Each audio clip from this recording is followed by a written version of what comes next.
Donc, on en était à commencer ce qui était en fait le cœur de notre projet, c'est-à-dire l'équation d'évolution. Donc, on en était là. C'était le grand 2 de notre problème. Et on va regarder la forme générale. Ça se met, il faut que je le laisse, sinon je vais péter un câble. La forme générale de l'équation d'évolution.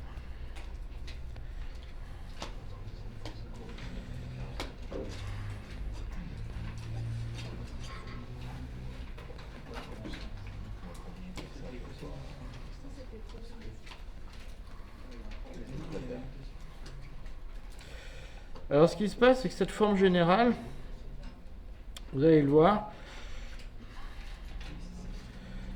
en fait, l'intérêt, c'est de l'écrire, mais je dirais sous cette forme-là, elle ne sert pas à grand-chose à nous en tant que physiciens. Il y a beaucoup de matheux qui s'excitent dessus. Alors, apparemment, c'est une équation qui a des formes intéressantes pour eux. Donc, parce qu'elle a des points fixes, elle a plein de tas de choses.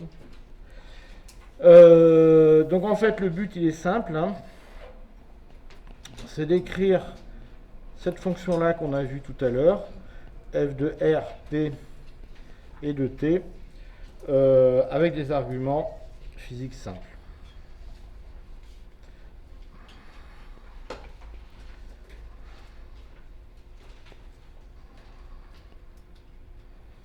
Voilà, ça c'est ce qu'on va essayer de faire. En gros, si on part bille en tête, on ne va jamais y arriver. Donc, qu'est-ce qu'on peut faire d'un peu plus intelligent que ça? Un peu plus intelligent que faire des maths. Donc, on va regarder d'abord le premier cas simple. Hein? Donc, l'évolution en l'absence de collision. Donc ça, c'est complètement le cas le plus simple. Il n'y a rien qui se passe au niveau des collisions. Donc ça, premièrement, qu'est-ce qui va se passer dans ce cas-là?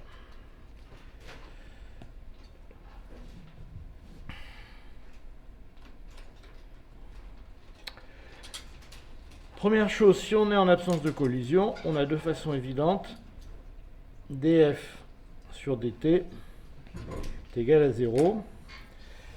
Si j'ai pas de collision, il n'y a aucune raison que ma fonction de distribution évolue dans le temps, puisque toutes les évolutions de ma fonction de distribution, elles sont dues à des collisions. D'accord? Alors pourquoi? Parce que la fonction de distribution, essentiellement, elle représente la distribution en énergie de mes électrons, de mes quasi-particules. Donc, ce qui va faire changer la distribution en énergie, c'est forcément des collisions qui vont redistribuer mon énergie. Si j'ai rien qui redistribue mon énergie, la fonction de distribution reste la même. Okay.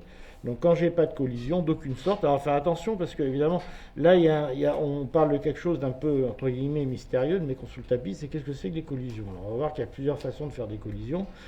Essentiellement ce qu'on va regarder c'est les collisions sur les impuretés ou des collisions sur les phonons. D'accord.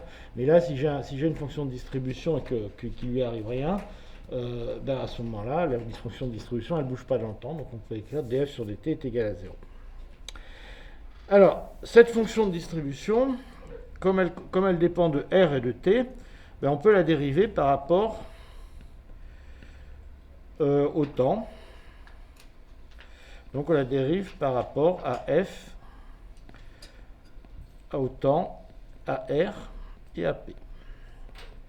D'accord? Donc je fais simplement, je la dérive, hein, donc c'est simplement une fonction de dérivée partielle, d'accord?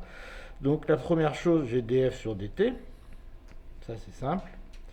Alors ici, j'ai simplement un terme qui apparaît, c'est le terme dr sur dt gradient r de f. Donc ça c'est simplement parce que j'ai fait la dérivée par rapport à r, j'ai écrit que c'est dr sur dt, gradient r par rapport à f, hein, donc c'est simplement les dérivées de fonctions composées, ça qui apparaissent. Et puis il me reste une dernière chose qui va être ici le gradient par rapport à l'impulsion, dr par rapport à p, dérivée de p, pardon. Puis ici j'ai un gradient par rapport à p de f. Okay. Alors je vais mettre les petites flèches si vous voulez, sauf que bon, ici on a une mais je ne vais pas arriver à la mettre, ici on a une. Bon, écoutez, à votre niveau, vous la remettrez tout seul.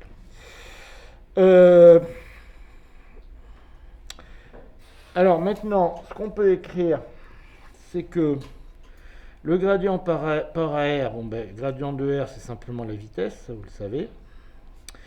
Et le gradient par rapport au temps, ben, vous savez que ça, c'est mdv sur dt, donc c'est simplement la force. Donc ça, c'est la relation fondamentale. Vous appelez plus ça la relation fondamentale de la dynamique, vous aussi. Oui, bon, bah, ok. Parce que les jeunes, ils appellent plus ça comme ça maintenant. Ouais. Le gradient de R, il n'est pas la vitesse, c'est des R par dt. Vous me la refaites? C'est pas le gradient de R qui vaut une vitesse, c'est des R par dt. Ah oui, oui, bonne remarque, oui, oui, tout à fait. C'est lui qui vaut V. Et donc j'obtiens simplement l'équation à l'équilibre, hein, si vous avez df sur dt. Lui, il m'embête. Plus V gradient R de F, plus grand F gradient P de petit f, qui est égal à 0. D'accord. Et ça, c'est simplement l'équation qui vous donne la conservation de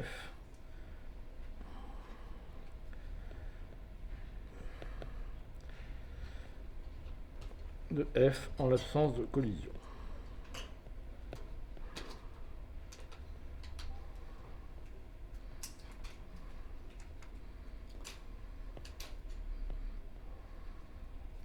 T'as fait chier ce machin, parce qu'on approche trop près de ma règle.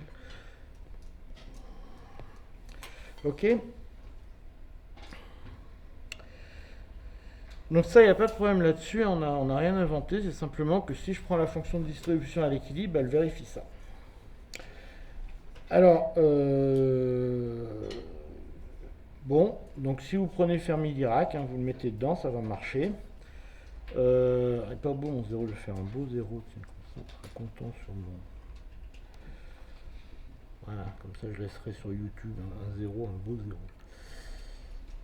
Alors le problème, c'est que ça, c'est pas très intéressant parce qu'ici on va jamais avoir de transport parce que comme le gradient de f est complètement nul et le dérivé de f sur t est complètement nul, j'aurai jamais de transport. D'accord? Parce que je suis à l'équilibre partout, donc voilà. Si je veux du transport, il faut qu'à un moment j'ai f qui soit plus grand d'un côté que de l'autre pour que j'ai un flux de particules qui se mette en place. Sinon, ça va jamais marcher. Donc là, j'ai quelque chose qui est juste, qui est trivial, mais qui n'est pas intéressant. Donc si je veux que ça devienne plus intéressant, il faut que je fasse quelque chose d'autre, et ce quelque chose d'autre, c'est fait, il faut que j'introduise des collisions. Et donc là, on va voir qu'on a quelque chose de plus intéressant.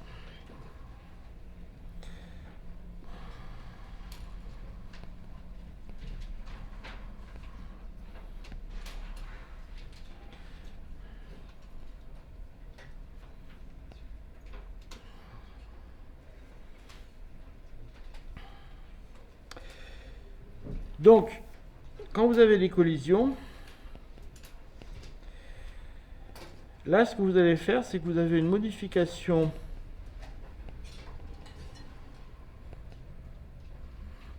du nombre de particules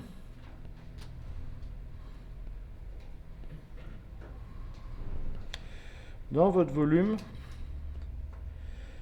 dr, dp. D'accord ?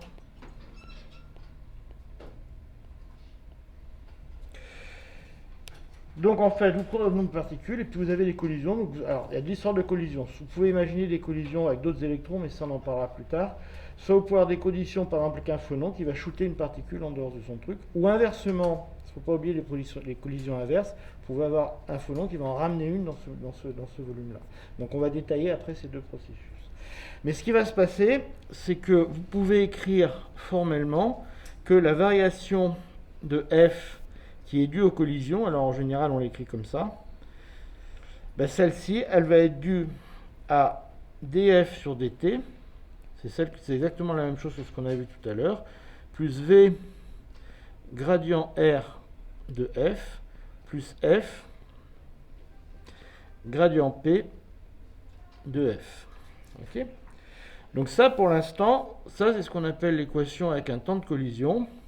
Ça, formellement, c'est vrai. C'est-à-dire que pour l'instant, j'ai rien écrit, c'est complètement exact. Ok.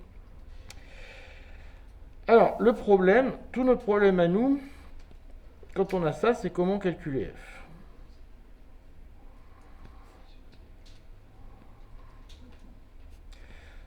Voilà. En fait, tout le problème qu'on a, c'est ça. C'est-à-dire qu'en fait, on a une équation. Alors, ce qui est un petit peu emmerdant, c'est que si vous regardez pourquoi c'est problématique, parce qu'ici, vous avez la variation de f qui est due aux collisions, qui est proportionnelle à un truc qui dépend de f fois la vitesse et de f fois p. C'est-à-dire que vous avez une équation qui est complètement self-consistante ici. Donc vous êtes un peu embêté. Alors ici, ce que vous allez vouloir faire, et ce qui est plus malin, c'est de regarder, de calculer la variation de f qui est due aux collisions. Et en fait, ici, vous allez regarder l'effet des paramètres extérieurs sur la fonction à l'équilibre. Ce qui va être beaucoup plus simple à calculer. D'accord ? Et ça, c'est ce qu'on appelle de la réponse linéaire. C'est-à-dire que vous allez chercher en quoi les collisions sur la fonction à l'équilibre vont introduire une modification sur df sur dt due aux collisions. Alors vous allez voir ça dans 2 secondes, comment on introduit ça. Ouais. Est-ce que vous pouvez répéter, vous avez dit qu'elle était totalement circonsistante cette équation? Parce que vous avez f des deux côtés, vous avez f de partout. C'est-à-dire qu'en fait, vous avez la variation de f qui est due aux collisions est due à la variation de f dans le temps, plus le gradient de r de f et le gradient de p de f. C'est-à-dire qu'en fait, ça dépend à la fois des paramètres extérieurs et des paramètres intérieurs. Ça, c'est des paramètres qui dépendent des collisions, ça, c'est des paramètres qui dépendent des choses extérieures. Et f dépend de tout ça à la fois.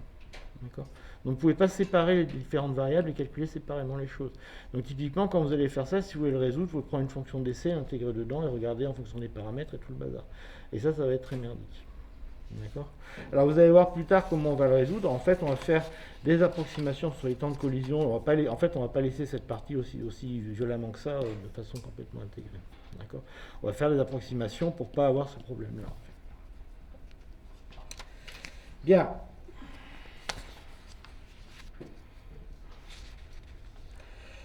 Alors, on va continuer pour l'instant à regarder comment on peut faire les choses en toute généralité.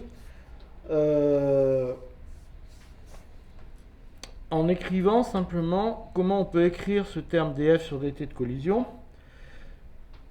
Alors, ce terme df sur dt de collision, on va écrire simplement que c'est r. Alors, faites attention aux notations parce que je me trompe toujours entre le r et le r bar. Et on va dire que r bar dr dp,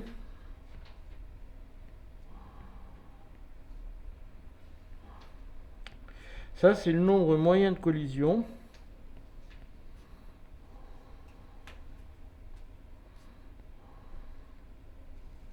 Alors pour l'instant, on ne précise pas ce que c'est, ces collisions. On verra qu'on va l'écrire de façon très générale.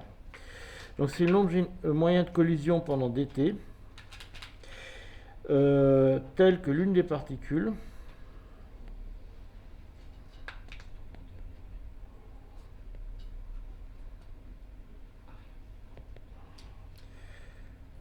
voilà, celles-ci finissent dans le volume dRdp.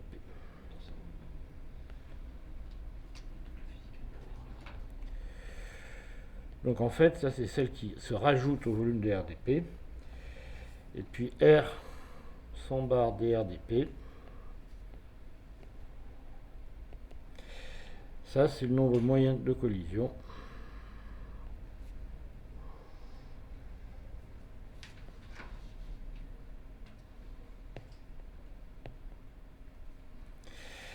Tel que l'une des particules.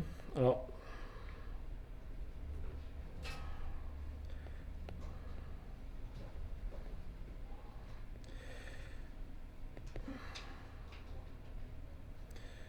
se trouve avant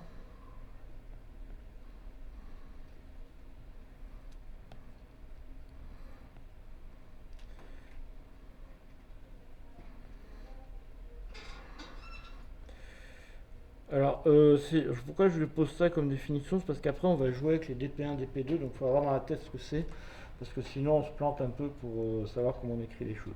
Alors concrètement, ce que ça veut dire, si on le lit avec les mains, c'est facile. Simplement ça, je rajoute une particule dans drdp, et ça j'en enlève une, c'est tout con. faut bien se rappeler qu'on en rajoute une ou on en enlève une. C'est-à-dire qu'on n'a pas besoin que les deux finissent dedans. D'accord? Quand on va jouer au billard, il suffit qu'il y en ait une qui rentre ou qu'il y en ait une qui sort. On regarde bien qu'il y en ait. C'est une seule particule qui m'intéresse. Hein. C'est pas que les deux soient partis, que les deux soient rentrés dedans. Il n'y en a qu'une seule. Ouais. Ça veut dire que pour R bar, la particule qui rentre dedans est en dehors de la base tout le temps? Non, mais justement, dans R bar, ça veut dire qu'on s'en fout. À la fin, j'en ai une de plus.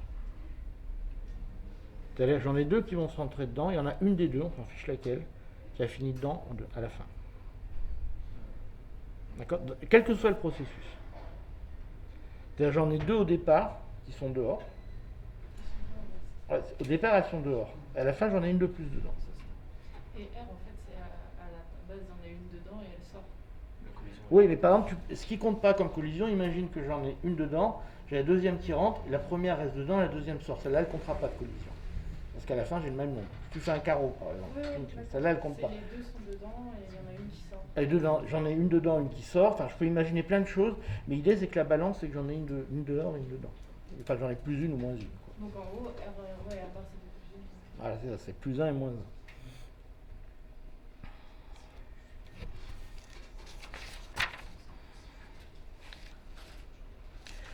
Alors, les collisions qu'on va considérer, alors pour simplifier le problème quand même, donc on va faire les hypothèses sur les collisions binaires.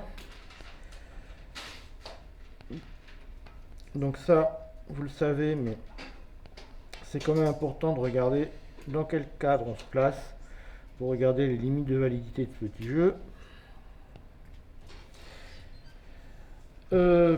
Donc collision binaire.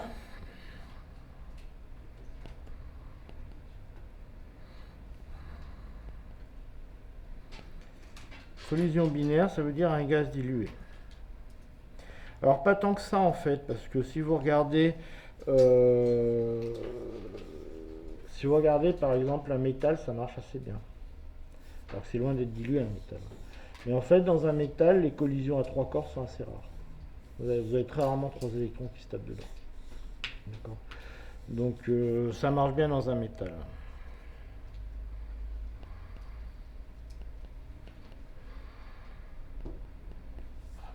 Ok. Alors, par contre, vous n'avez pas de transfert d'énergie vers les degrés de liberté interne. Donc ça, par contre, ça veut dire que vous ne pouvez pas, globalement, ça ne marche pas avec des molécules. Parce que si vous tapez des molécules, en général, une chose c'est d'exciter les degrés internes de rotation de la molécule, des choses comme ça. Donc dans des gaz de molécules, c'est des choses qui risquent de ne pas bien marcher du tout. D'accord ? Donc pour les molécules, c'est un truc qui marche assez mal. La troisième chose, c'est qu'on ne tient pas compte des parois.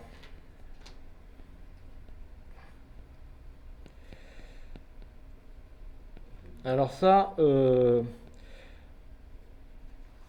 alors en fait, ça veut dire quoi? Essentiellement, faut qu'on ne tienne pas compte des parois.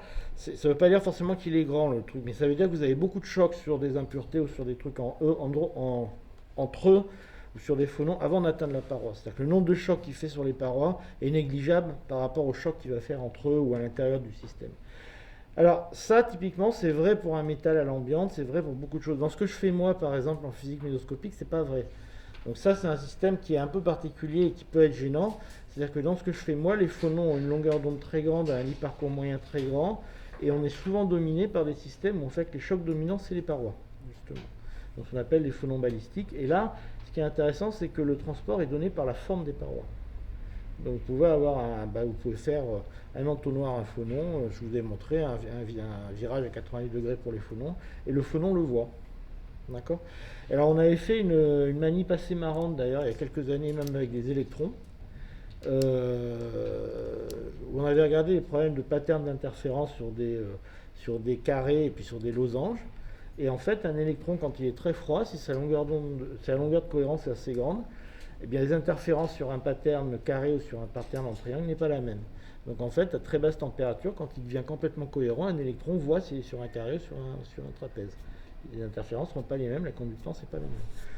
Par contre, à température ambiante, effectivement, la cohérence est tellement nanoscopique, si vous voulez, qu'il ne sait plus du tout sur quoi il est. Pour un électron, il ne voit pas le virage, quoi. Alors qu'à basse température, il voit le virage.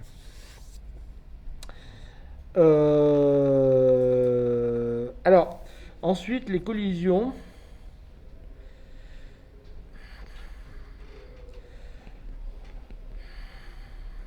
Elles sont locales et instantanées.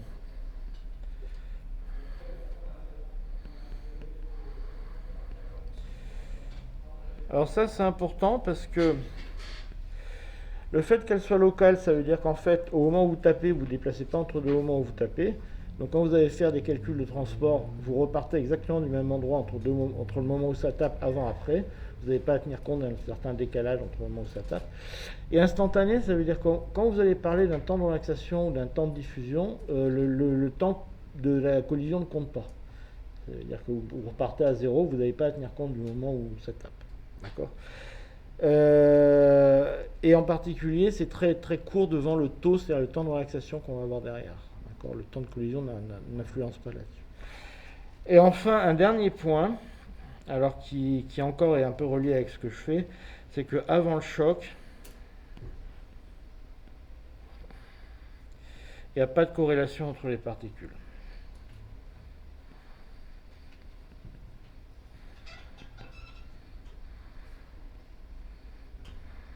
Monsieur, est-ce que ça peut pas être contenu dans le fait qu'on dise que les collisions sont locales? Les collisions, pardon, sont locales. Les corrélations? Non, enfin, si les collisions sont uniquement locales, ça veut dire qu'avant qu'elles se rencontrent, elles ne peuvent pas avoir d'interaction, quoi. Alors,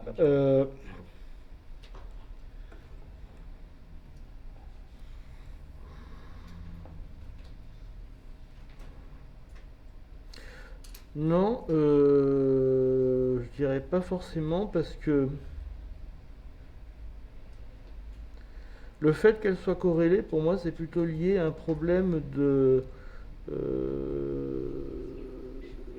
à un problème d'entropie, si tu veux. C'est-à-dire le fait qu'elles soient pas corrélées, c'est-à-dire que les collisions est complètement aléatoire entre les deux. C'est-à-dire qu'il n'y a pas de déterminisme dans le fait que ce soit ces deux-là qui vont se collisionner comme ça. Si tu refais l'expérience, il y en a d'autres qui vont se corréler. Tu ne peux pas dire qu'à ce moment-là, il y a ces deux-là en particulier qui vont se taper dedans, si tu veux. Tu vois. Sinon toutes les collisions sont équiprobables, si tu veux. Celle-là en particulier n'est pas plus probable qu'une autre. Et au final, comme ce qu'on regarde, c'est le fait qu'il y ait une particule sans regarder la particule. Enfin, on ne s'intéresse pas à quelle particule est rentrée quand on fait notre bilan là, dans le terme de collision. Ouais. Du coup, j'ai l'impression que ça se coupe à ce que vous dites dans.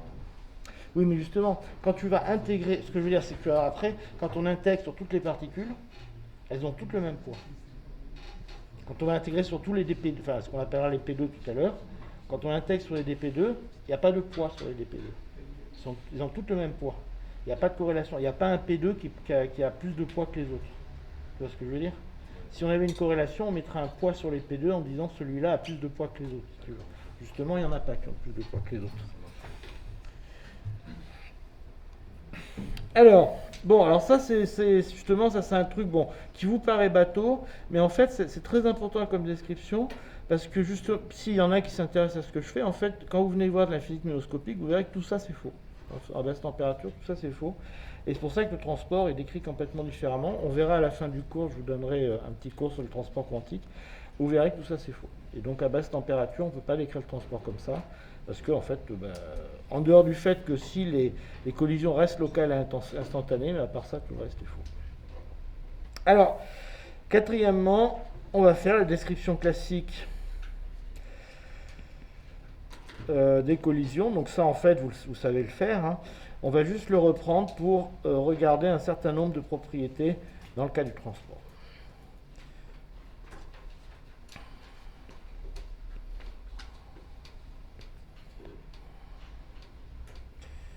Voilà, donc,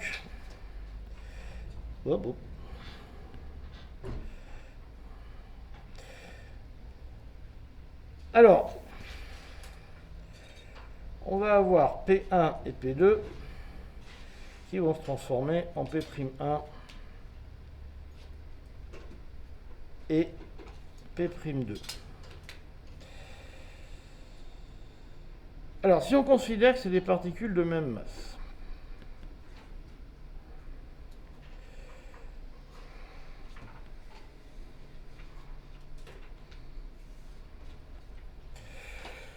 ben, on va avoir évidemment que P1 plus P2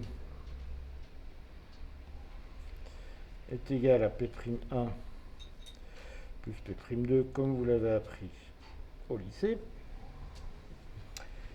Et puis vous avez évidemment que P1 carré plus P2 carré égale P'1 au carré plus P'2 au carré. Vous pouvez faire réviser ça à votre petit-neveu s'il est encore au lycée. Ou votre petit frère, je ne sais pas, comme vous voulez.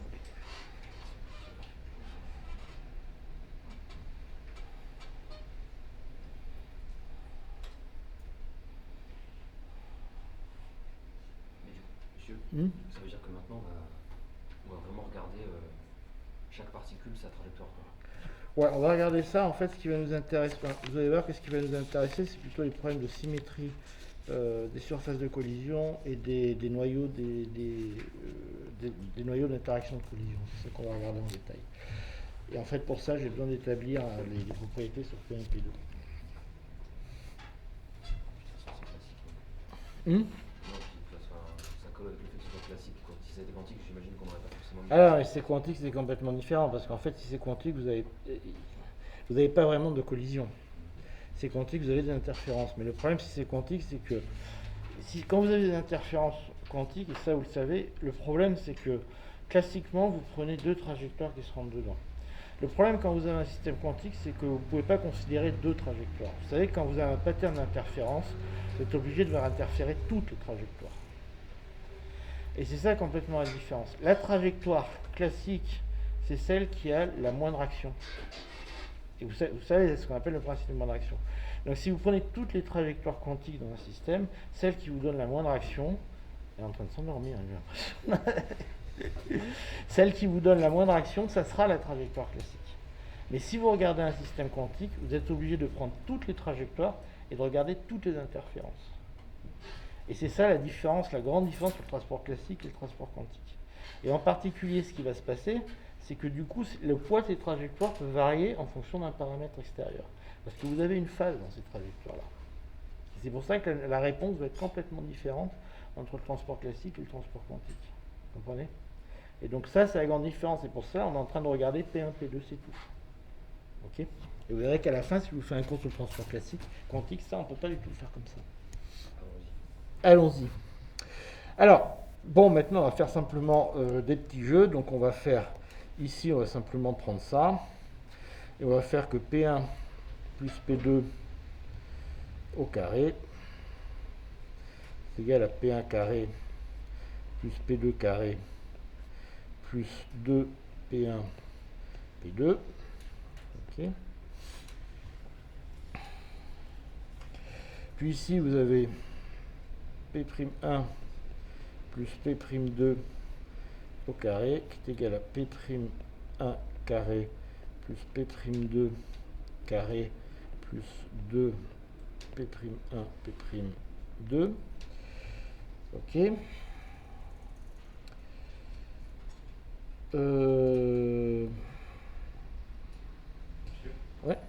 Vous n'enlevez pas le cosinus, c'est des vecteurs normalement. Ouais, c'est tous les vecteurs, franchement. Oui, je voulais. Là? Ah oui, vous mettez le scalaire. Ouais, c'est un peu ce qu'il Ouais, c'est un produit scalaire. Ouais, je voulais remettre tout seul, hein, ça je le mets pas en général.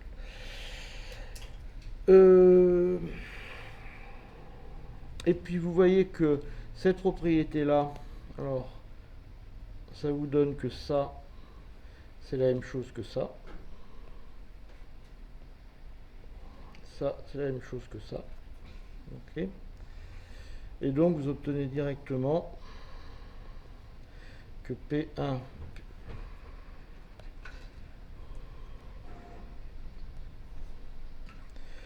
vous obtenez directement, si tu veux bien t'en aller, toi, que P1 P2 égale à P'1, P'2. Donc là, je vous résume juste comment c'est fait. Vous voyez que vous obtenez ces deux égalités. Puis cette ligne-là, elle vous dit simplement que ça est égal à ça. Et donc, il vous reste automatiquement que ça est égal à ça. C'est tout bête. D'accord ?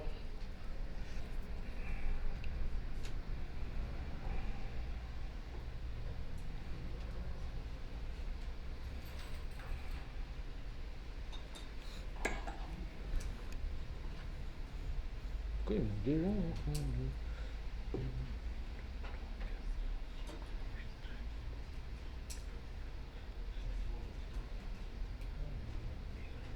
Non, peut-être pas.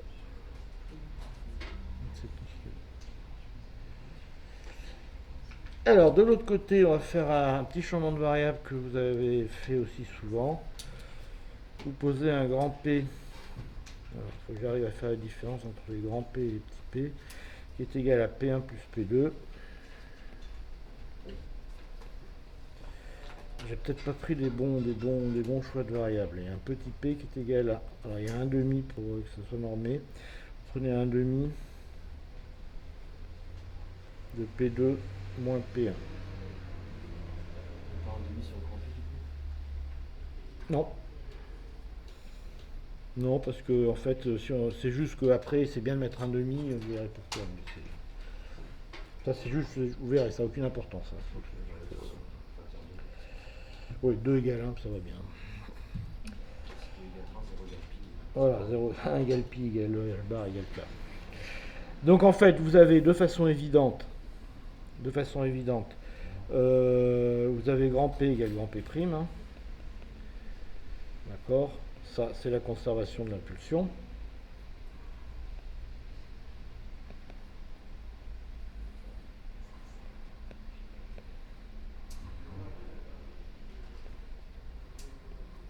Ça, c'est évident.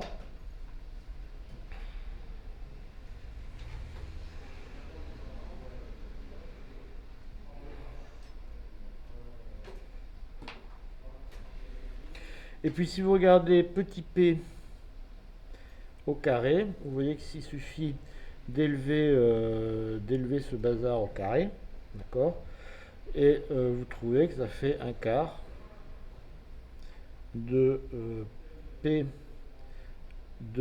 au carré plus P1 au carré moins 2 P1 P2. Et alors si vous regardez P1 au carré plus P2 au carré, ben vous arrivez directement à cette équation là. Et si vous utilisez à nouveau ce truc là, donc je vais vous le marquer en jaune, vous voyez que ça, ben vous pouvez le relier à ça. Et ça vous permet de relier ça ici. Et vous trouvez que ça, c'est égal à 1 quart de P'2 au carré plus P'1 au carré moins 2 P'1 P'2. Et donc, c'est égal à P' au carré. Et donc, vous trouvez tout bêtement que norme de petit p est égal à norme de P'. D'où le fait que je ne sais pas pourquoi il y a un demi devant.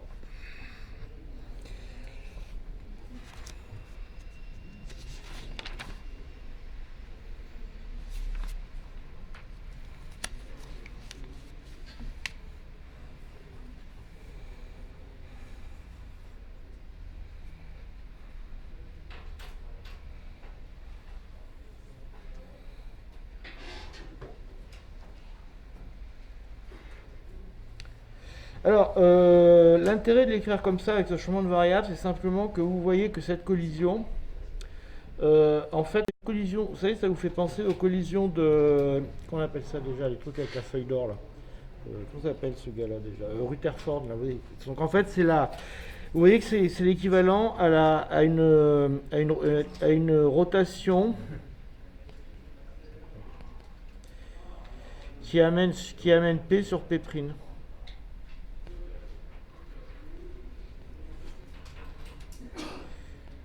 D'accord. Donc en fait, c'est ce genre de rotation que vous avez vu quand... Alors, je vais essayer de le dessiner bien. Je vous rappelais quand vous étiez en première année. Alors attendez, là c'est un exploit pour que je dessine bien. Il faut que je me concentre un peu. C'est vraiment moche, hein, mon truc. Vous savez, vous vous rappelez, vous avez un paramètre d'impact là qu'on appelait B. Vous avez ici un phi avec un défi. Alors, vous avez ici le défi. Ça, c'est vraiment pas beau. Attendez, il faut que je reprenne tranquillement. Je vais le refaire parce que là, ça va pas du tout. Ouais, non, je vais faire le temps parce que là, c'est plus dur qu'un Picasso à faire ça. Il y a plein de trucs partout. Donc, enfin, vous le connaissez ce dessin. Mais... Donc là, voilà, on va le faire en gros. Donc, vous avez ici ce qu'on appelle le paramètre d'impact qui est en B. Vous attaquez ici avec un angle phi qui est là. Ouais, enfin, c'est le faisceau qui arrive, quoi. Ici, vous avez un angle défi. D'accord, défi, il est là. Vous avez ici une longueur qu'on appelle dB. D'accord. Là, vous avez un point O. Et alors, ce qui est super dur à dessiner maintenant, c'est l'angle solide. Alors là, un angle solide, c'est vachement dur à dessiner. Parce qu'un angle solide, si vous vous souvenez, c'est une sphère. Parce que là, vous voyez, on dirait que c'est un arc de cercle, mais en fait, c'est une sphère. Donc, alors, pour la dessiner bien, j'ai mis des heures à le faire sur mon papier. C'est un truc qui ressemble à ça. Vous voyez, vous imaginez, c'est un peu comme un œil. C'est une sphère. Et là, vous repérez un truc. Alors, en fait, une surface élémentaire sur une sphère, c'est un truc qui est comme ça. Vous voyez ? Et l'angle que vous faites ici, là, on définit un angle θ, qui est l'angle qui fait comme ça sur la sphère. Donc, le dθ, c'est l'angle qui vous amène là. Et alors, l'angle qui vous emmène ici, voilà.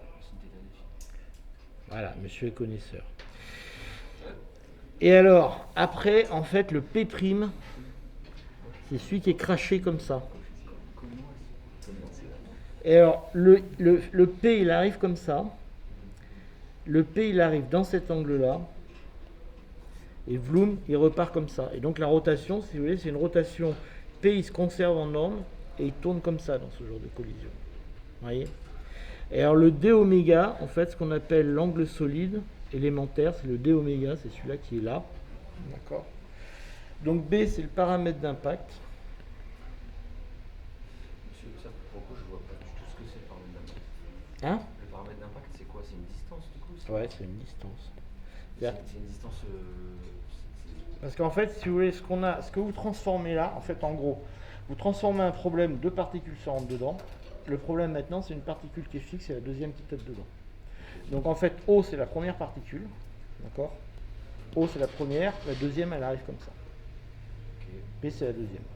Parce que vous avez, le P, c'est P2 moins P1. P1 moins P2. Donc en fait, P1 est là, P2 est là. Le paramètre d'impact, c'est selon qu'elle arrive plus ou moins loin. Donc elle arrive très loin, il lui arrive rien. Elle arrive très près, il y a beaucoup dévié. D'accord ? Et juste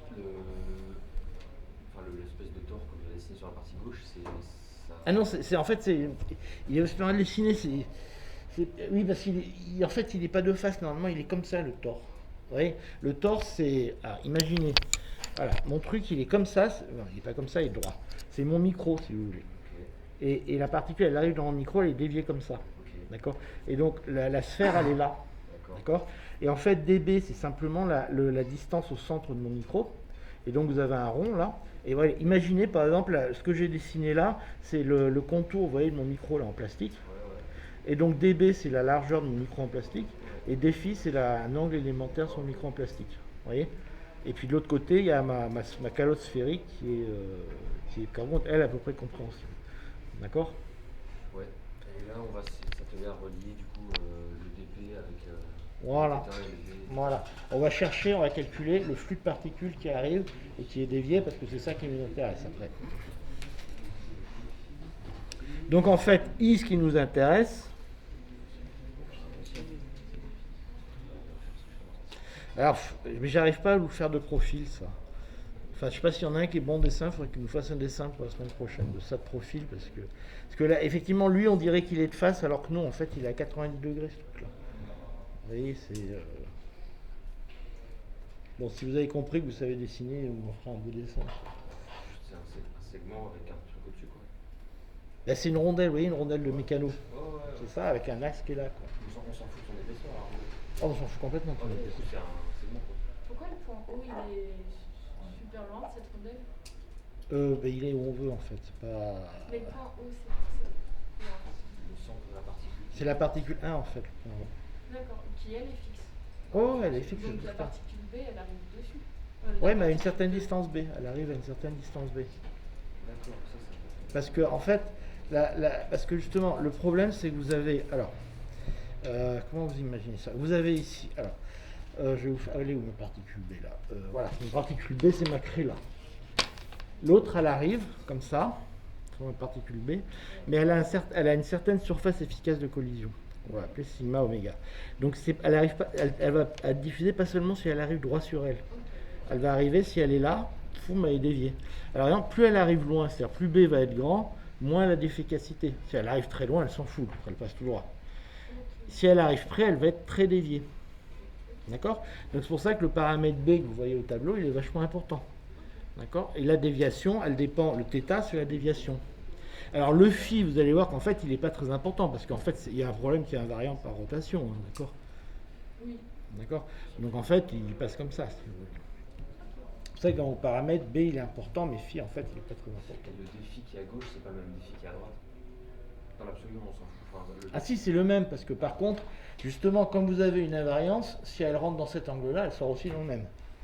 Forcément. Ouais, ok. Elle est déviée comme ça, elle rentre pas dans le... Elle va pas faire un tourner à droite. Le défi que vous. D'accord.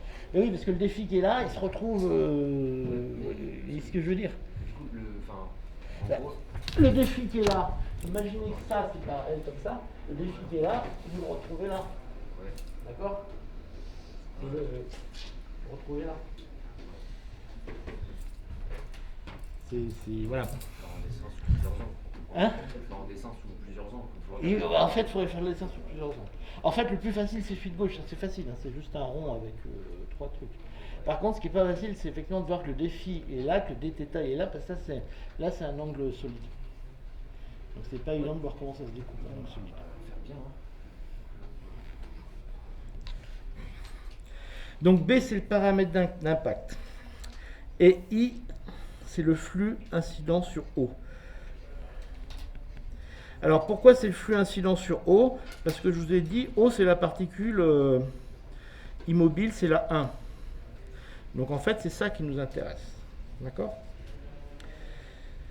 Donc, finalement, je dis que I fois B, dB, dφ. Alors, si vous... Qu'est-ce que j'écris comme bêtise? Si vous regardez bien, I fois B, dB, dφ, c'est le nombre de particules qui passent dans ce machin. Donc, c'est bien le nombre de particules qui arrivent dans une surface élémentaire. D'accord? Ça, c'est clair. Par définition de la section efficace de collision, c'est aussi égal à I sigma d oméga d oméga. Ça, c'est la définition de la surface efficace de collision.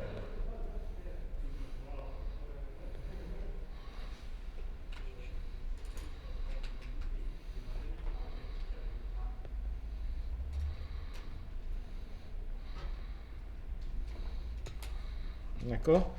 Alors ça, je ne sais pas si vous en rappelez, mais la définition de la surface efficace de collision, c'est exactement ça.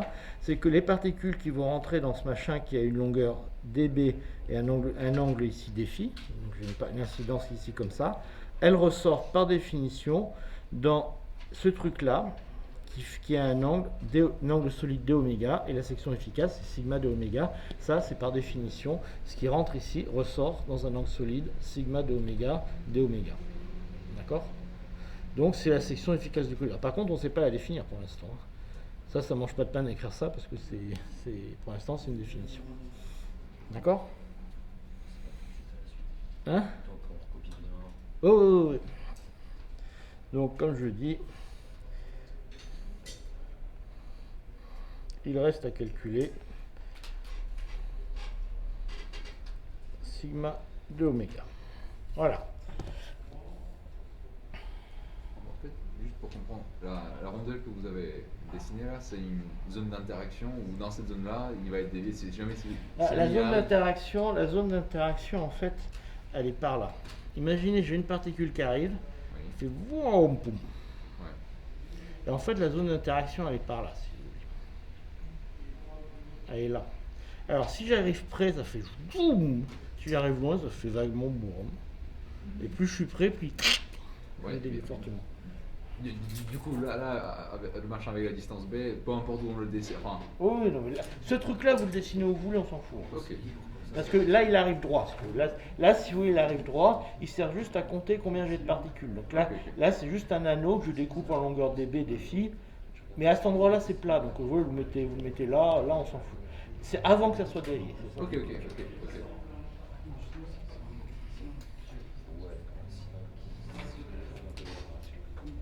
Quand surface de collision, il reste ou pas? Je sais pas.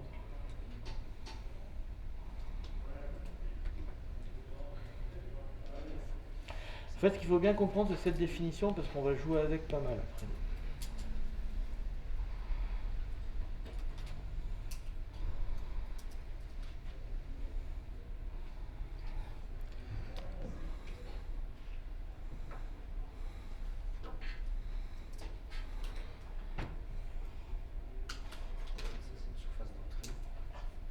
Je vais mettre un X là.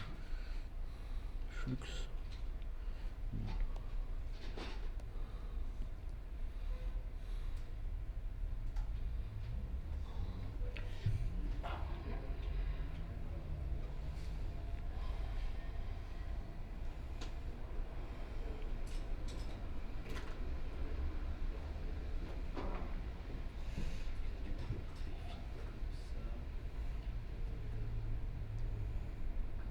Alors, phi tourne comme ça, c'est ça qui est chiant en symétrie.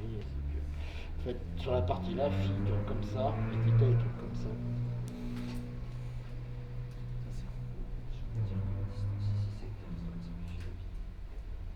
Du coup, on est obligé de parler de la distance entre O et le rayon de la sphère, qu'on est obligé de le mentionner celui-là. Eh ben oui, mais en fait, non, parce que vous en foutez, parce qu'en fait, comme c'est les angles élémentaires, ça va toujours rester la même chose. Parce que c'est dans le sigma de oméga. Ce qui compte, c'est l'angle solide, et l'angle solide, c'est la surface divisée par le rayon. C'est sans dimension. Parce que la définition de l'angle solide, c'est la surface divisée par le rayon au carré. C'est sans dimension, donc en fait, quel que soit l'endroit où vous le mettez, ça change rien. Ça marche.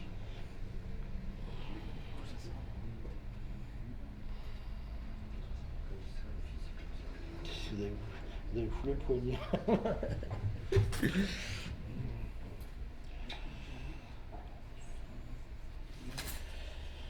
Bien.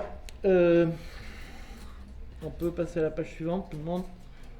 Allez, dans la joie et la bonne humeur. Allez. Soyez forts.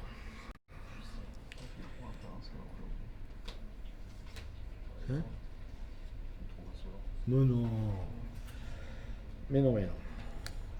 Alors, là on arrive à quelque chose quand même de plus intéressant au niveau de la physique. C'est les propriétés des surfaces de collision. Surface de collision. Mais je sais jamais s'il faut mettre S ou pas. Parce que si j'en mets un, des fois j'en mets pas. Bon, si quelqu'un a une idée. Il y a plusieurs, on met un S. Voilà. À ce moment-là, il faut dire surface des collisions, et là on chipote un peu. On pourrait demander à l'académie. Donc la collision, donc on considère P1, P2, qui devient P'1, P'2. Donc on note, on va noter celle-là, sigma de P1, P2, P'1, P'2. Bon, alors on va regarder un petit peu quand même.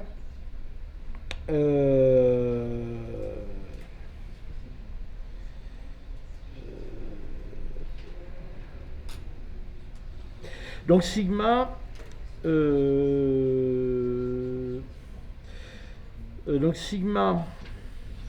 dépend de la vitesse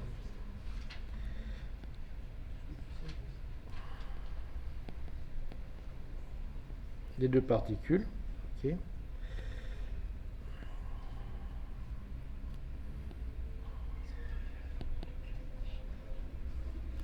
Et de l'angle entre elles.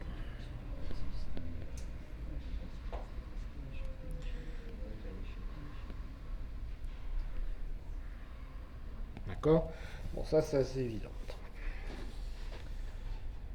Par contre,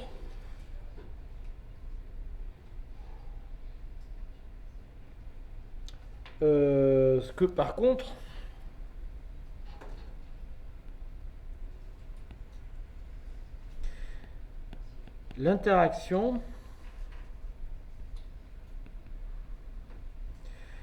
ne dépend que de R.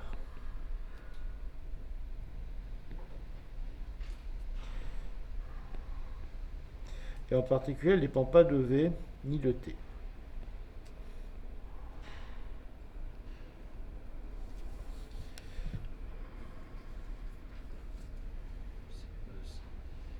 C'est valable du coup dans une limite non relativiste. Ah oui, bien sûr. Alors les électrons dans un métal, ils sont... Vous savez à quelle vitesse ils vont dans un métal? 1 cm par heure, un truc comme ça. En quoi? 1 cm par heure, je sais pas. Par heure? Ça va très vite. Alors, non, là vous confondez deux choses. La vitesse de dérivée est lente, par contre la vitesse de Fermi est très rapide. La vitesse de Fermi, c'est typiquement 5 eV. Alors 5 eV, ça vous fait 10 puissance 4 Kelvin. Donc si vous faites kT, ils sont à peu près un dixième de la vitesse de la lumière dans un métal. Ils sont typiquement à 10 puissance 7 mètres par seconde et 10 puissance 5 dans S micron. Donc dans un métal, ils sont pas relativistes parce que, bon, ils sont à la limite. Ils sont à la limite. Vous avez des effets relativistes comme le couplage spin-orbite, qui est déjà un effet relativiste. Mais globalement, on peut les considérer comme classiques. Mais effectivement, ça, c'est dans les limites non relativistes. Donc, on considère que l'interaction coulombienne ne dépend que de T. De R, pardon. Et pas de V. Donc, si vous faites T égale moins T, vous obtenez de façon évidente que sigma de P1, P2, P'1, P'2 est égal à sigma de moins P'1 moins P'2 moins P1 moins P2. Qu'est-ce qu'il me dit pour le Covid?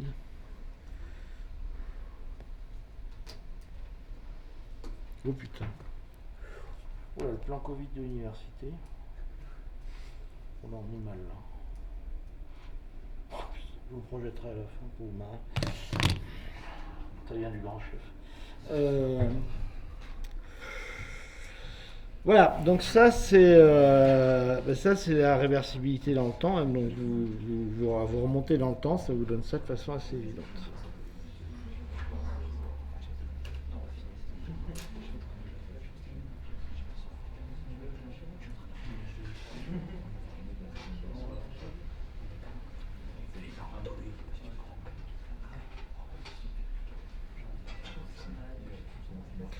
Alors, pourquoi j'ai mis que ça dépend de la vitesse? Ah non, je vous ai dit une bêtise d'ailleurs. C'est pas sigma qui dépend de la vitesse, c'est sigma ne dépend pas de la vitesse. Sigma dépend de l'angle entre les particules. Je vous ai dit une bêtise.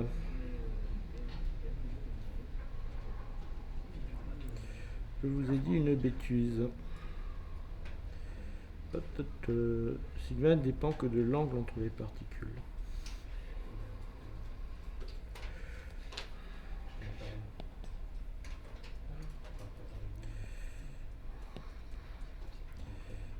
C'est mieux comme ça, monsieur. Enfin, quand vous écrivez en plus fin, c'est mieux. C'est vrai? C'est vraiment mieux. Ben, je vais écrire en plus fin alors. Ouais, c'est- Bon. Ah, parce qu'avec le logiciel, je peux écrire en 56 largeur. Hein. 56. Bon, je sais pas, mais au moins avec Ah, je peux écrire avec un crayon de papier, un stylo à billes, un stylo à plume. C'est le grand luxe. Hein. Je n'arrête pas de trouver des fonctions. Hein? Des formes pour les dessins. Alors, des formes, j'en ai, mais je dois avoir le cercle. Je crois que j'en ai pas tant que ça. Des formes, le carré. Un petit cœur, j'ai pas. Non, je suis désolé. Ah si, non, j'ai l'étoile aussi. J'ai la flèche. Non, j'ai des petites. Ah non, mais attendez, j'ai peut-être un truc. Ah, j'ai ça. Non, je sais pas si je vais laisser ça dans le PDF. Putain, en plus, je suis en train d'enregistrer, je fais des conneries. Hein. Non, j'en ai quand même un certain nombre, hein, quand même. Non, en plus, je sais plus comment on les efface, merde. Merde, comment j'efface ça maintenant? Ah, mais c'est bien, non, je vais plus les effacer. Donc, ouais, je vais faire là, en plus, je n'y arrive pas comme ça non plus. Mais attends, je fais quoi là, Ah maintenant? là, il y avait un Faire revenir ou... Ah ouais, faire revenir, ouais, c'est pas con. C'est souvent le plus rapide du terme. Ouais, sauf que ça veut pas.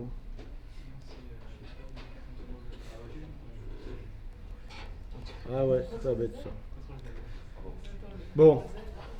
Tablette, On va contrôler sur une tablette. Non mais les tas de fonctions je connais pas sur ce machin, c'est merveilleux. C'est absolument merveilleux. Bon alors, et si on fait V égale moins V, donc ça on a fait T égale moins T. Ah ouais, il faut que je fasse plus petit alors vous m'avez dit. C'est comme ça plus petit je crois. Et si on fait... Ah ben non c'est plus gros. Ah attendez, comment je choisis mon bordel là moi? Hop là, comme ça. Si je fais V... Ouais, c'est super. Ça vous plaît? C'est vachement mieux. Ouais. Donc vous avez sigma de moins P'1 moins P'2 P1 P2. Ça c'est du bol, ça arrive au quatrième cours. Hein. Qui devient sigma de P'1 P'2 P1 P2. Et si vous combinez ces deux-là, vous obtenez très simplement, c'est bien un petit exo comme ça au niveau lumière, vous obtenez que sigma de P1 P2 P'1 P'2 est égal à sigma P'1 P'2 hop P1 P2. Alors ça c'est magique comme truc. Parce que ça veut dire qu'une collision et sa collision inverse, voilà, On parle de phénomène réversible. exactement.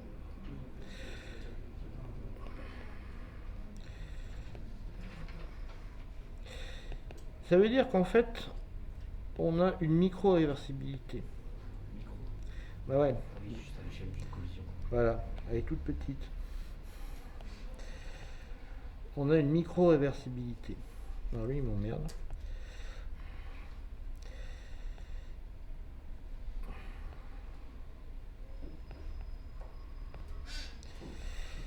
Donc, ça veut dire que si vous avez de l'irréversibilité, en fait, elle apparaît pas... Ah, ça marche en plus, mon truc. Si vous avez de l'irréversibilité, elle apparaît, c'est pas dû aux collisions microscopiques, ça sera dû à autre chose. Alors on verra à quoi ça peut être dur dans les processus à la suite, mais c'est pas au niveau des collisions microscopiques que l'irréversibilité apparaît, parce que si j'ai un processus dans un sens, le processus dans l'autre sens est équiprobable. Il a la même, pas équiprobable, mais il a la même surface efficace de collision. Donc c'est pas ça qui va empêcher qu'on revienne dans l'autre sens. D'accord.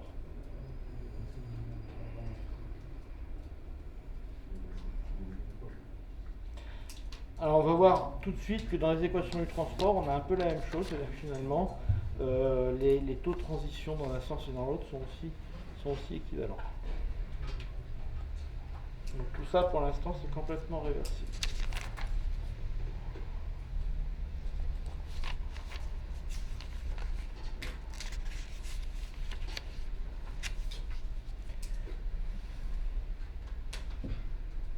Ah, c'est vrai que ça se lit mieux quand c'est plus petit. Hein.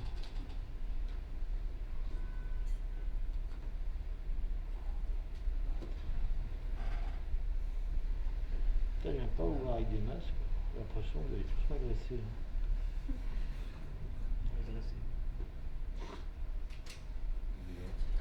Ah non, je dis pas le contraire. Mais l'autre jour, il y a une fille qui est arrivée vers moi comme ça, il faut qu'elle m'agacer. En fait, c'est une copine. Elle a enlevé son œil. Elle dit, ah bon, je sais pas. En fait, c'est votre femme. J'étais tranquille à un café, je la vois arriver. Bon. Alors maintenant, on va regarder simplement un truc qui va commencer à être plus proche de ce qu'on veut, qui sont les équations du transport. Donc maintenant qu'on a tout mis en place, on va pouvoir commencer à regarder les équations du transport.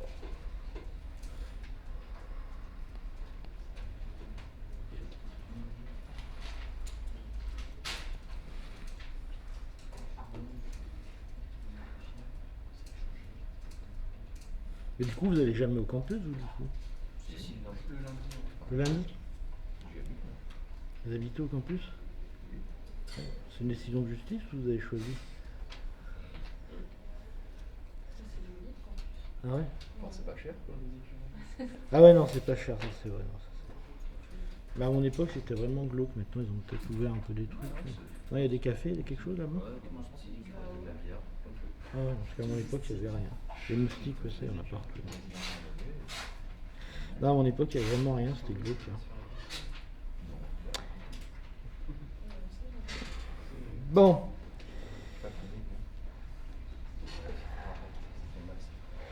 Donc.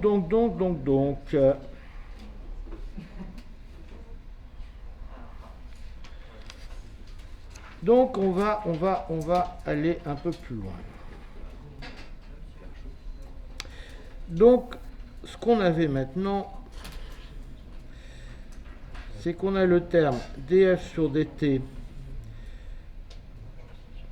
collision. On avait dit que c'était égal à r bar moins r.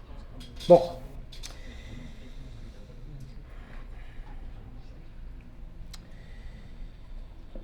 Premièrement, on va regarder le terme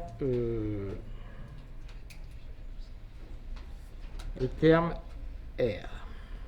Alors, attendez, il faut que je vérifie que j'ai pas fait des gags de notation dans mon cours.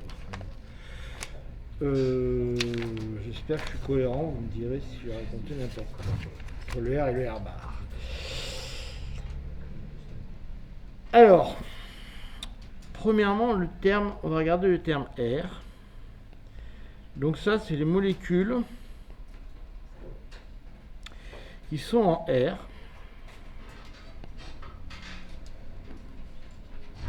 Petit r, d'accord, avec une impulsion P,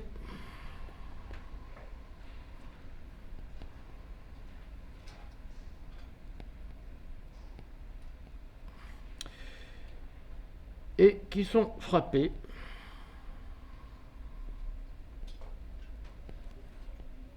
il y a deux P, hein, c'est ça, par une molécule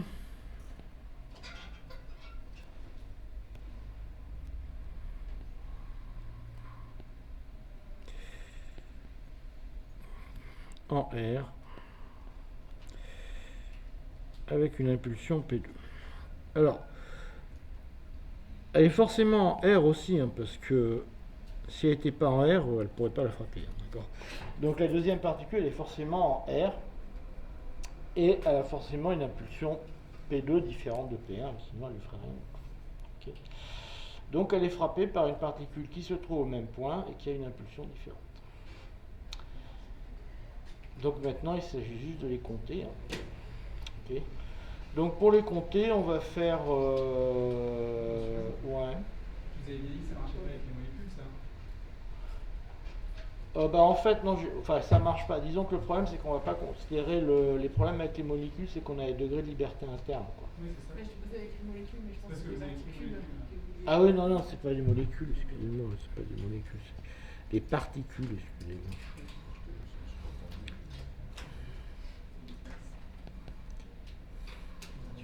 Excusez-moi. Pour les compter, d'abord, on va faire un truc que vous avez vu quand vous étiez en première année, vous avez fait ça. Donc, on va considérer que la première est immobile. On va regarder, vous savez, vous dessinez des petits tunnels pour ça. Ouais. Les particules qui sont frappées, elles ont l'impression de P1 plus P2 ou juste P1?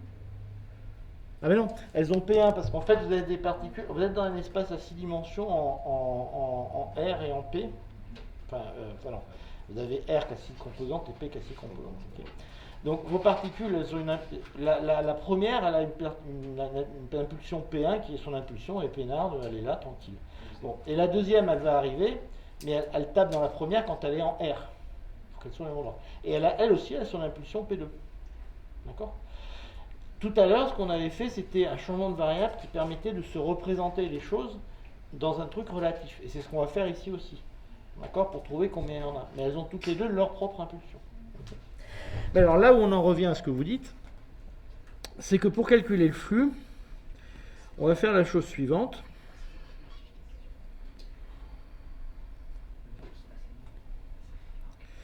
Alors vous avez déjà fait ça, vous savez, on prend un tube.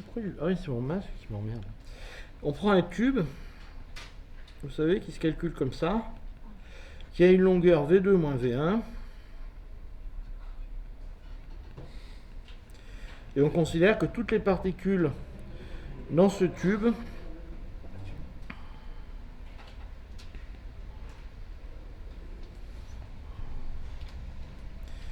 vont heurter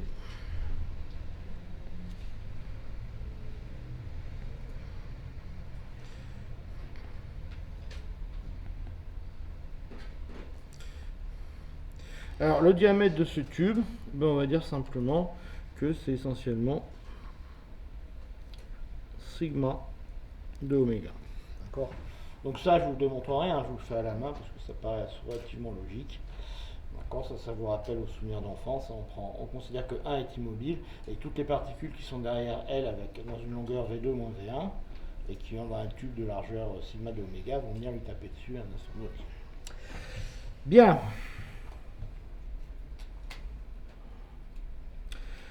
Donc ce que j'écris, c'est que simplement I sigma de oméga d oméga dt, donc c'est le nombre qui va rentrer, c'est simplement f de r, ça c'est le nombre de particules que j'ai, f de r fois P2 et T, d'accord ? Alors, il faut que j'intègre tout ça sur dp2, évidemment. Et puis, j'ai un terme qui vaut ici V1 moins V2, sigma de oméga, d oméga dt. Ouais, attendez 2 secondes. Oui. C'est quoi ce V1 sans le V2 moins V1? Ah ben, c'est le problème, vous savez, c'est quand on fait le petit jeu, vous avez une particule qui arrive en V2 et une particule qui est en V1, donc je considère qu'elle est V1 est immobile, et je regarde toutes les particules qui vont lui arriver sur la tête pendant dt, et ben elles sont distantes d'une distance maximum qui est V2 moins V1. Ah, mais V c'est une distance. Non, V2 moins V1, ah oui, non, mais V2 moins V1 dt. Ah, D'accord. Oui, enfin, excusez-moi, j'oublie ça, ce genre de truc, je l'oublie toujours parce que, voilà, il faut le remettre après. C'est pour ça qu'il apparaît là, vous avez V2 moins V1 dt, d'accord. Vous avez un sigma de oméga d oméga qui apparaît là, parce qu'en fait là c'est un sigma de oméga, mais il faut réintégrer sur oméga. Alors ce terme-là, il revient au fait que si f de Rp2 dt c'est la densité de particules qu'il y a là-dedans. Enfin, il faut remettre tout bien. Enfin, je vous explique là le principe. Après là, il faut remettre tous les trucs bien qui vont bien pour remettre ça. Okay, donc vous avez que le flux rentrant, c'est dans un tube V1 moins V2 dt, fois sigma de oméga qui représente le diamètre du tube. Il faut multiplier par la densité de particules dans votre tube, qui est f de Rp2 de t, dp2, d'accord. Et puis ici, vous avez un d oméga, un dt et un dp2 qui restent, d'accord. Et ça, c'est votre flux rentrant ici qui vont taper votre particule. Ok. Bon, je le fais avec les mains. Hein. Bon, globalement, c'est juste. Enfin, c'est même juste complètement.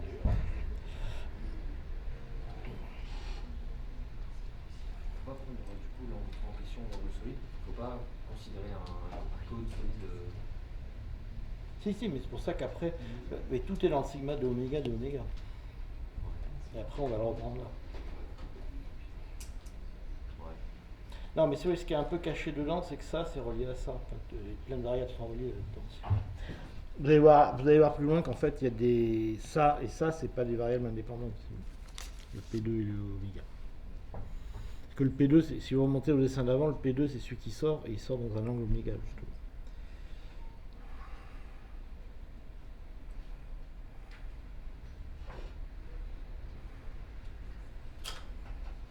Et ça, si vous le regardez,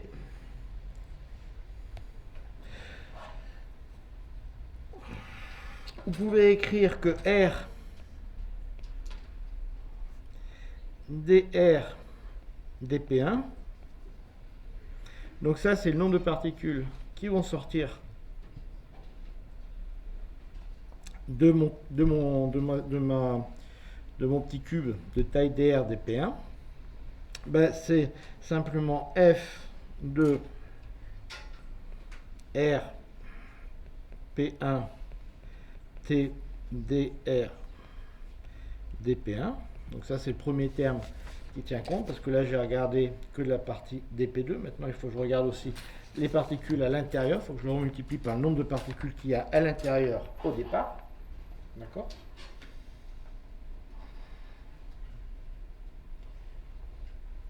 Que j'intègre sur toutes les particules qui arrivent en dp2, que j'intègre sur mon angle d oméga,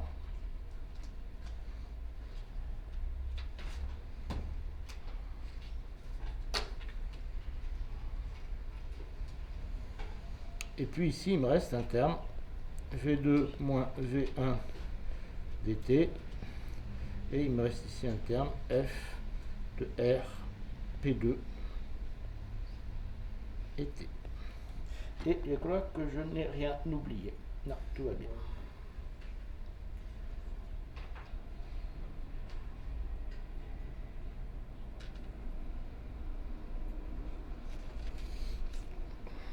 C'est des oméga, pardon.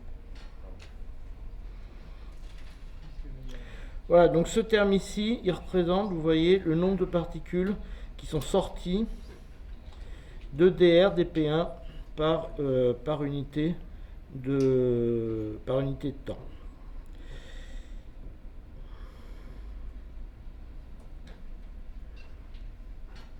Monsieur, Mhm. on va bien des inégalités.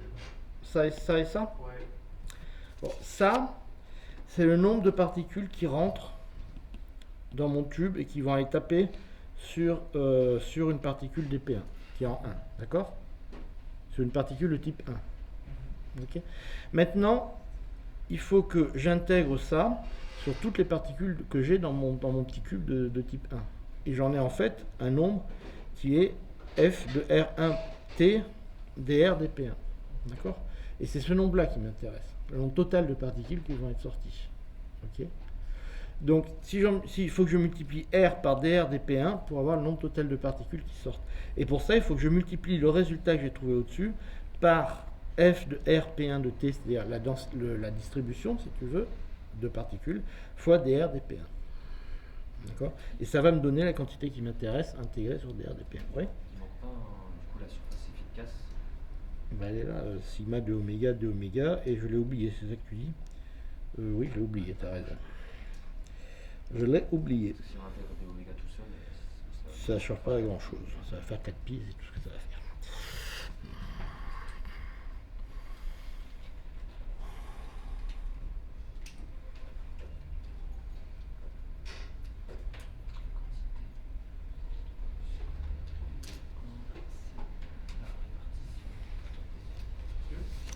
Ouais. Du coup, si je comprends bien, l'égalité du haut, c'est le nombre de particules dans le tube. Ouais. Et l'égalité du bas, c'est la probabilité qui tape. Non, le nombre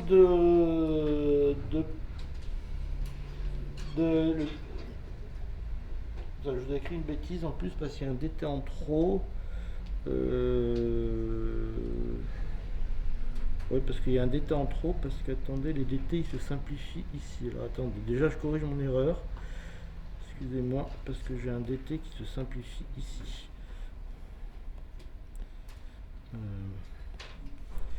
Là, les dt se simplifient.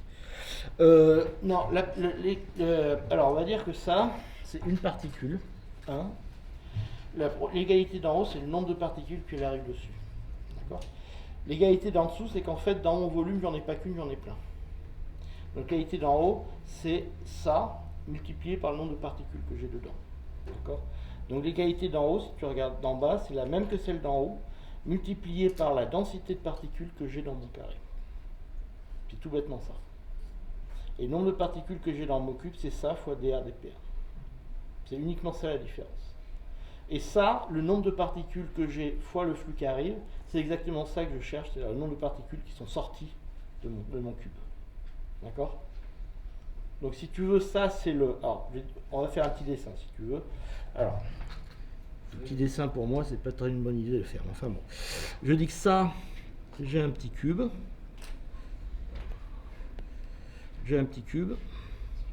Alors c'est pas vraiment la réalité, hein, donc je te dis pas que je fais un dessin super réaliste, hein, mais en gros tu peux t'imaginer ça comme ça. Là j'ai un flux qui arrive, ça c'est ça que je calcule, et là le 2, ce que je calcule, c'est le flux qui arrive multiplié par, alors attention, si j'y arrive c'est un exploit, hein,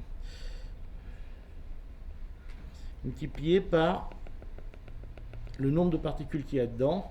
Et donc, ça me donne tout ce qui va sortir. D'accord ? Et ça, c'est ce terme-là. D'accord ? Et c'est ça que je cherche. Alors, ça, c'est ça. Ok ? Oui, le terme FP1, c'est le nombre de particules qui est dans le cube. Et ce qui sort, c'est après le grand R, dr, dp1. Exactement. D'accord ? C'est bon ? Juste remonter sur le volume desquels viennent les particules qui rentrent en collision et on intègre aussi sur leur quantité de mouvement. Alors, le volume d'où ils viennent, si tu veux, c'est là où on a une intégrale là-dessus. Ouais. C'est ce qu'on discutait il y a 2 minutes. C'est-à-dire qu'on intègre sur tous les P2. Et c'est là où je ne mets pas de poids sur les P2. C'est pour ça que c'est isotrope. Il n'y a pas de corrélation. Le volume, J'intègre sur tout le volume. mais dans le volume, il n'y avait pas aussi un DT. Non, mais je les ai enlevés, les DT là. Ah ouais. Parce que je regarde par unité de temps. Alors en fait, ce qui se passe ici, c'est que je peux simplifier les DP et les DR. Là, je peux enlever celui-là, je peux enlever celui-là, je peux enlever celui-là et je peux enlever celui-là. Et je considère que c'est par unité de DPI, DP1 et par unité de DP2. Et là, j'arrive à ce résultat. Alors, il faut bien faire gaffe parce qu'il ne faut pas le faire à la barbare. Là, ça paraît facile de le faire. Il faut bien vérifier que j'ai les mêmes des deux côtés, P1 et P1 ici. D'accord ? Et j'obtiens pour le résultat pour R, c'est simplement F de R P1 T fois l'intégrale sur dP2, l'intégrale sur D de oméga, V2 moins V1, F de R P2. Alors c'est P2 ou P'2, c'est P2, je crois qu'on est d'accord là-dessus. P2 T. Alors le sigma, je vais l'écrire un tout petit peu. Non, je vais laisser sigma de oméga, je l'écrirai avec les P1 et les P2 tout à l'heure. Voilà. Ça, c'est le premier processus, c'est R. Ok. Est-ce qu'on peut dire que, entre guillemets, par symétrie, le R bar, ça va être la même chose, mais avec une P2 dans la fonction. Ouais, alors c'est vrai, c'est pas vrai ce que vous dites, parce qu'il faut se méfier un petit peu. C'est, disons, c'est... alors attends, je regarde le résultat pour dire si c'est complètement vrai ce que tu dis.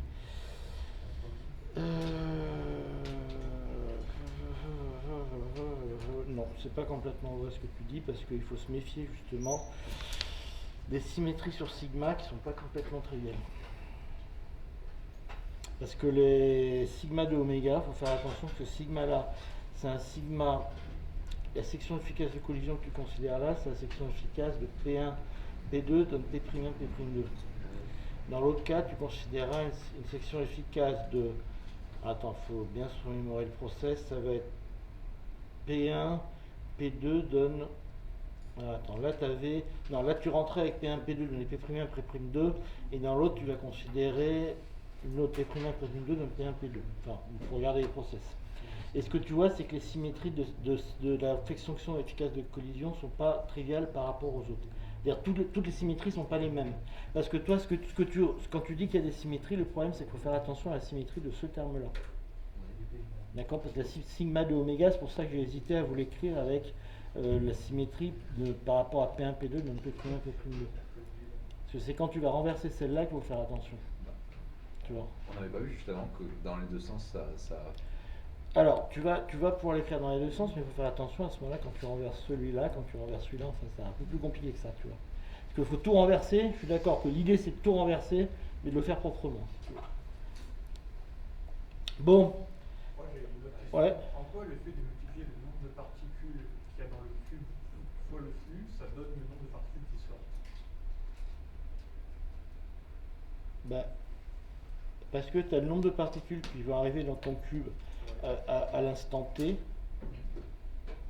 il faut le multiplier par le nombre de particules dans lesquelles elles peuvent taper. Il n'y en a pas qu'une. C'est une loi d'action de masse.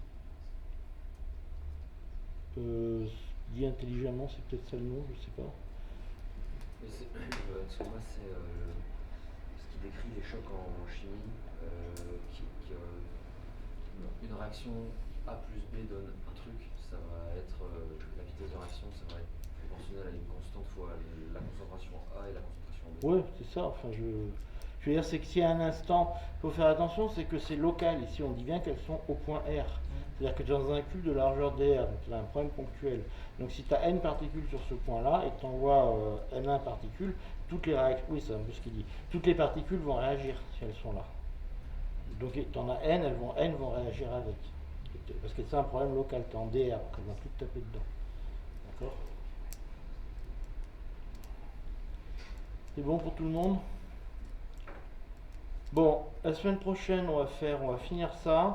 Après, on regardera les symétries. Et après, on passe au calcul explicite des coefficients de transport. Ok? Je vais vous mettre mon bazar sur YouTube. Et puis voilà.